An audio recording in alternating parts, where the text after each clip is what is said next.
हरे कृष्णा, राधे राधे। किरण story channel में आपका फिर से एक बार स्वागत कर रहे हैं। आप सभी का दिन शुभ और मंगलमय हो, इसी मंगल कामना के साथ हम आज की वीडियो का शुभारंभ करते हैं। आज हम इस वीडियो में सुनेंगे भक्त और भगवान के प्रेम की एक अनोखी कथा। यह कथा भगवान लड्डू गोपाल और एक जुलाहे दंपति की है। कैसे भगवान अपने भक्तों पर कृपा करते हैं, कैसे उनकी सभी मनोकामनाओं को पूर्ण करते हैं। आज हम इस वीडियो में सुनेंगे भक्त और भगवान के निर्मल प्रेम की कथा। तो सभी भक्तों से प्रार्थना है कि इस कथा को आप बीच में ना छोड़ें। इस कथा को आप ध्यानपूर्वक और संपूर्ण ही सुने। इस कथा को सुनने से ही भगवान के प्रति अति प्रेम की भावना उत्पन्न होती है। तो आइए कथा को शुरू करते हैं। किसी नगर में एक निर्धन जुलाहा दंपति रहा करते थे। जुलाहे का नाम तो माधव था और उसकी पत्नी का नाम कांता था। वे दोनों बड़े ही परिश्रमी थे। सारा दिन घर का काम करते, सुंदर सुंदर वस्त्र बनाते, किंतु उनके बने हुए वस्त्रों की उन्हें अच्छी कीमत कभी भी नहीं मिल पाती। फिर भी वो जो कुछ भी मिलता वे उसी में ही संतुष्ट रहा करती और एक टूटी फूटी झोपड़ी में रहकर अपना जीवन व्यतीत कर रहे थे। वे बहुत संतोष स्वभाव के थे। वह दोनों भगवान श्री कृष्ण के अनन्य भक्त थे। दिन भर के परिश्रम के बाद जो भी समय मिलता उसे वे दोनों भगवान के भजन कीर्तन में बिता देते। माधव के पास एक तानपुरा था और एक खड़ताल थी। जब वे दोनों मिलकर भजन गाते तो माधव तो तानपुरा बजाता और उसकी पत्नी खड़ताल। फिर तो दोनों भगवान के भजन में ऐसे डूब जाते जैसे उनको अपनी भूख प्यास की कोई चिंता ही नहीं रहती। उन्होंने अपनी इस दीनहीन अवस्था के लिए कभी भी भगवान को कोई उलाहना नहीं दिया और अपने इसी जीवन में प्रसन्न रहा करते। लेकिन एक दुख उनको हमेशा सताता कि उनके कोई संतान नहीं थी। इसको लेकर वह सदैव चिंता रहा करते थे। चिंता तो थी, फिर भी दोनों भगवान की भक्ति में सदैव मगन रहते। इसको भी उन्होंने भगवान की लीला समझकर स्वीकार कर लिया और निष्काम भाव से भगवान श्री कृष्ण की भक्ति में लीन रहते। अब उनकी आयु अधिक होने लगी तो एक दिन कांता ने माधव से कहा कि हमारी कोई संतान नहीं है। कहते हैं कि संतान के बिना मुक्ति प्राप्त नहीं होती। अब हमारी आयु भी अधिक हो चली है, ना जाने कब हमारा बुलावा आ जाए। मरने के बाद हमारी चिता को अग्नि कौन देगा? कौन हमारे लिए तर्पण आदि के कार्य करेगा? कैसे हमारी मुक्ति होगी? माधव बोला कि तू चिंता क्यों करती है? ठाकुर जी है ना, वह सब देख लेंगे।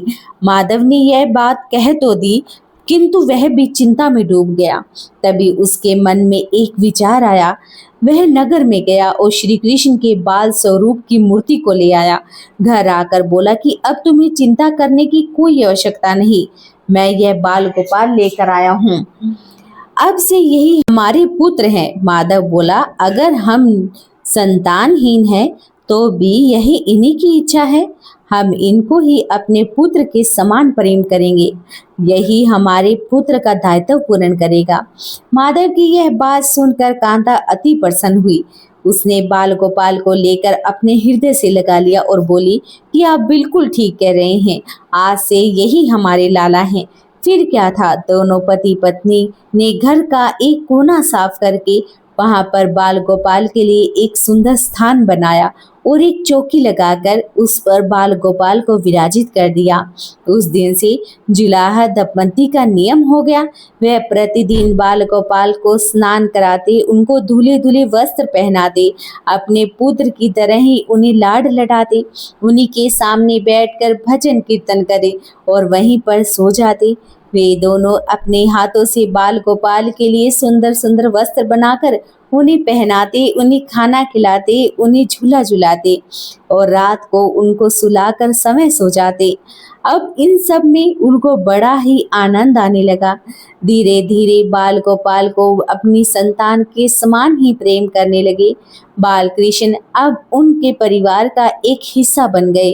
कांता का नियम था कि वह हर रोज पहले अपने हाथों से अपने लाला को भोजन कराती, तब समय भोजन करा करती।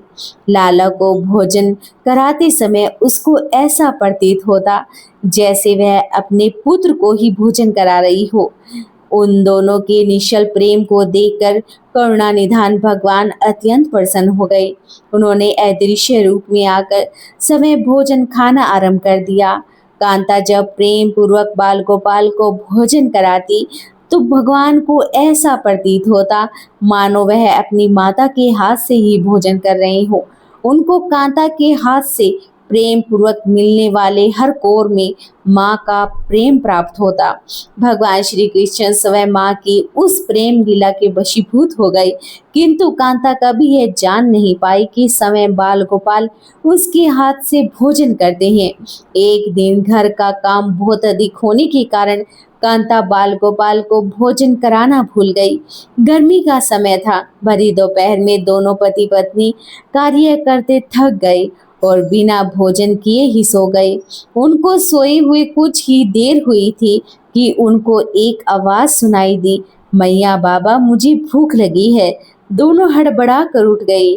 चारों ओर देखा कि आवाज कहाँ से आई है, किंतु कुछ दिखाई नहीं दे रहा था।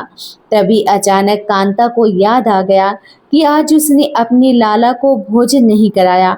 वह हड़बड़ा कर उठी और दौड़कर लाला के पास पहुंची तो देखा कि बाल गोपाल का मुख कुमलाया हुआ है। इतना देखते ही दोनों पति पत्नी वहीं पर उनके चरणों में गिर पड़े। दोनों की आंखों से आंसू की धारा निकल पड़ी। कांता तुरंत भोजन लेकर आई और न जाने ऐसा कौन सा प्रेम उमड़ा कि उसने लाला को उठाकर अपनी गोद में बिठा लिया और भोजन कराने लगी। दोनों पति पत्नी रोते जा रहे और लाला को भोजन कराते जा रहे, साथ ही बार बार उनसे अपने द्वारा किए हुए अपराध की क्षमा मांगते जा रहे। ऐसा प्रेम देखकर भगवान अत्यंत गर्वित हो गए और अंतर्यामी भगवान श्री हरि साक्षात रूप में प्रकट हो गए। भगवान ने अपने हाथों से अपने रोते हुए माता पिता की आंखों से आंसू पोंछे और बोले कि प्रिय भक्त, मैं तुम्हारी भक्ति और प्रेम से अत्यंत प्रसन्न हूँ। तुम चाहे सो वर मांग लो, मैं तुम्हारी प्रत्येक इच्छा को पूर्ण करूंगा। इतना सुनते ही दोनों भगवान के चरणों में गिर पड़े और बोली, हे दया निधान, आप हमसे प्रसन्न हैं और समय हमारे सम्मुख उपस्थित हैं। इसी से ही हमारा जीवन धन्य हो गया। इससे अधिक हमें और क्या ही चाहिए। इससे अधिक किसी वस्तु का भला क्या ही महत्व हो सकता है। आपकी कृपा हम पर सदैव बनी रहे, बस इतनी ही कृपा करना। भगवान श्री हरि बोले कि यदि तुम चाहो तो मैं तुम्हारे जीवन में संतान के अभाव को समाप्त करके तुम्हें एक सुंदर संतान प्रदान करूंगा। यह सुनते ही माधव और कांता एकदम व्याकुल होकर बोले कि नहीं भगवान, हमें संतान नहीं चाहिए। उनका उत्तर सुनकर भगवान ने पूछा कि किंतु क्यों? अपने जीवन में संतान की कमी को पूर्ण करने के लिए ही तो तुम मुझको अपने घर पर लेकर आए थे। यह सुनकर वे दोनों बोले कि प्रभु, हमको तो भय है कि यदि हमारे संतान हो गई तो हमारा मोह तो उस संतान के प्रति अधिक बढ़ जाएगा और हम अब की तरह आपकी सेवा नहीं कर पाएंगे। उनका प्रेम और भक्ति से भरा हुआ उत्तर सुनकर करुणा निधान भगवान करुणा से भर गए। उनके विचार सुनकर स्वयं भगवान की आंखों से आंसू बहने लगे। भगवान श्री हरि विष्णु बोले कि हे मैया बाबा, मैं यहाँ पर आया तो था आपके ऋण को उतारने के लिए, किंतु आपने तो मुझको सदा सदा के लिए अपना ऋणी बना लिया। मैं आपके प्रेम का यह ऋण कभी भी नहीं उतार पाऊंगा। मैं सदा सदा तुम दोनों का ऋणी ही रहूंगा। मैं तुम्हारे प्रेम से अत्यंत प्रसन्न हूँ। तुमने अपने निर्मल प्रेम से मुझको भी अपने बंधन में बांध लिया। मैं तुम्हें वचन देता हूँ कि आज से मैं तुम्हारे पुत्र के रूप में ही तुम्हारे समस्त कार्यों को पूर्ण करूंगा। तुम्हें कभी भी संतान का अभाव नहीं होने दूंगा। तुम तो ये जानते ही हो कि मेरा वचन कभी भी असत्य नहीं होता। ऐसा कहकर भक्तवत्सल्य भगवान बाल गोपाल की प्रतिमा में विलीन हो गए।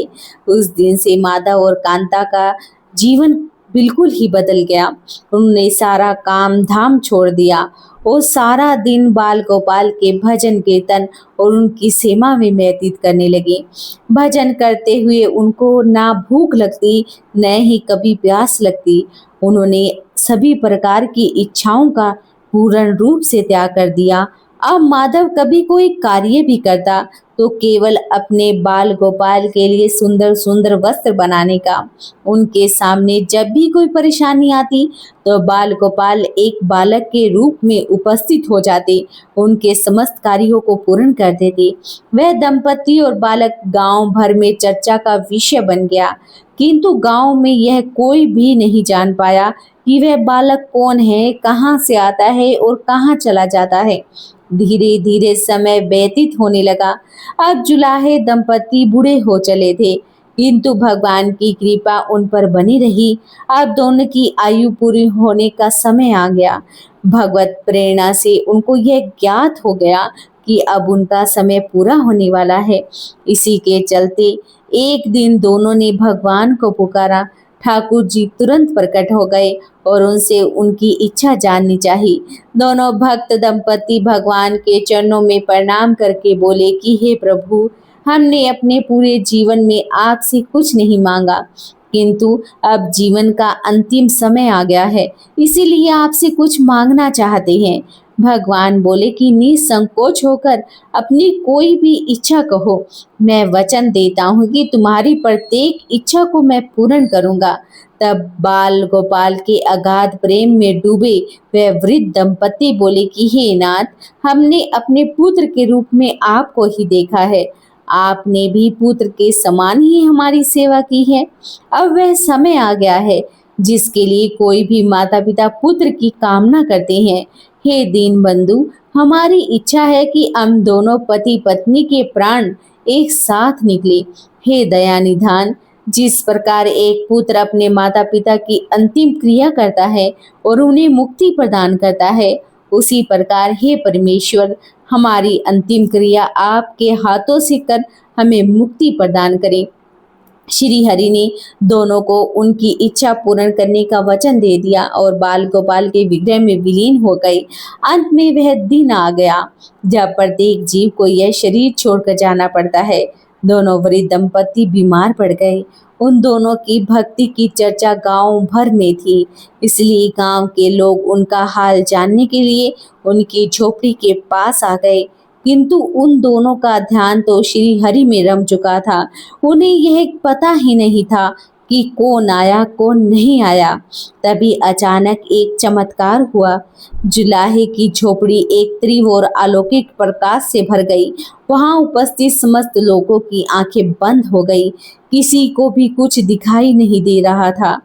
कुछ लोग तो झोपड़ी के बाहर आ गए और कुछ लोग वहीं धरती पर बैठ गए।